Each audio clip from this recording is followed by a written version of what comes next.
Okay. You're on. All right. Are we ready to start? Can I say? Okay, race for 1440. You are an Ironman.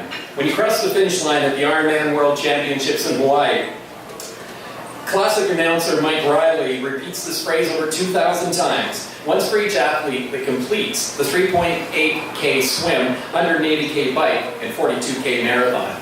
It's coming up on 10 years since I trained for and completed an Ironman, and as I look back on my goals and accomplishments as a long-distance athlete, I realized that I was not just going with the flow. I was challenging myself to do something that many people have never done, and they never do. At the time, I thought I was just going with the flow, trying to chase every athlete down in my age group and maybe the odd professional racer. It's the life lessons of Ironman that helped me realize that I've actually been going against the grain to try and improve the kind of person I am. So the inquiry I developed for this Ignite starts with the big question of what are the life lessons of Ironman? As I discovered more about my question, it became evident that as I was dreaming about winning races, I was designing my own personality and life. The life lessons of Ironman can help you go with the flow to be a better athlete, a better person, a better parent, a better school leader. They can also push you to show your way to go against the grain to be that better school leader, parent, and individual. So, listen to those people that have gone before you. Your experience may be richer from learning from their wisdom. Legendary Ironmaner Mike Riley told me that when you're out there all day long pushing hard, you're going to look back and wish that you were out there longer. Well, he was right. I've worked with some amazing educational leaders in 3 different school districts, past principal partners of mine and retired colleagues. Nancy Bennett, Keith Maurer, and Miles Mowat are people I quote regularly. Why? Because they're legendary. So it's not always just about the race, it's about the journey. I can remember early mornings in the pool, out running out of food in Valhalla with 60K to get home, and training in the dark at -30. Those are the things that make an Ironman. How did you become an educator in West Van? How did you get to the start line of your career? Remembering those long hours you put in before an assembly for the year-end slideshow or the Remembrance Day assembly helped define you, not just that final product in the gym.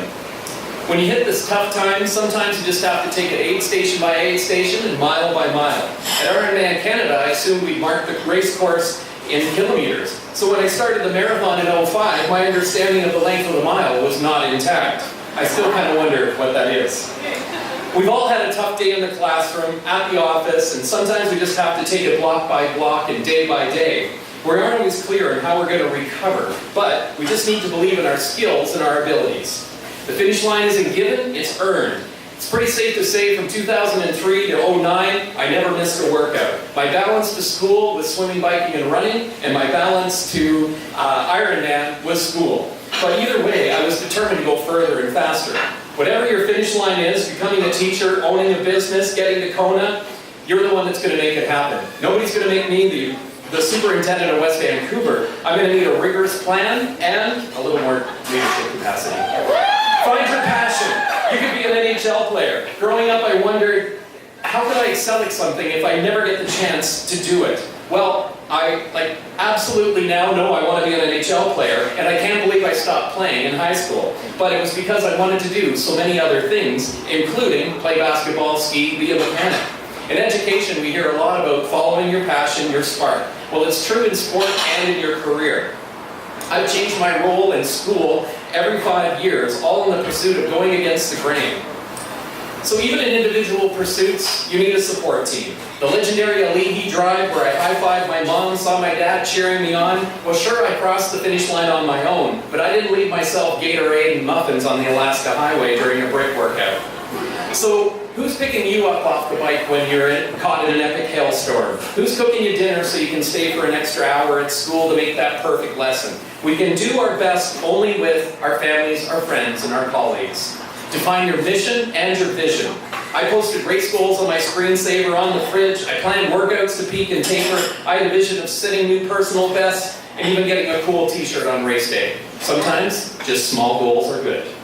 So a few years ago, when I was applying for a new job, I found my personal mission statement from my first year of teaching. My mission is to teach like each child's future rests within my ability to support their learning in a safe and caring learning environment. Surprisingly, it hasn't changed.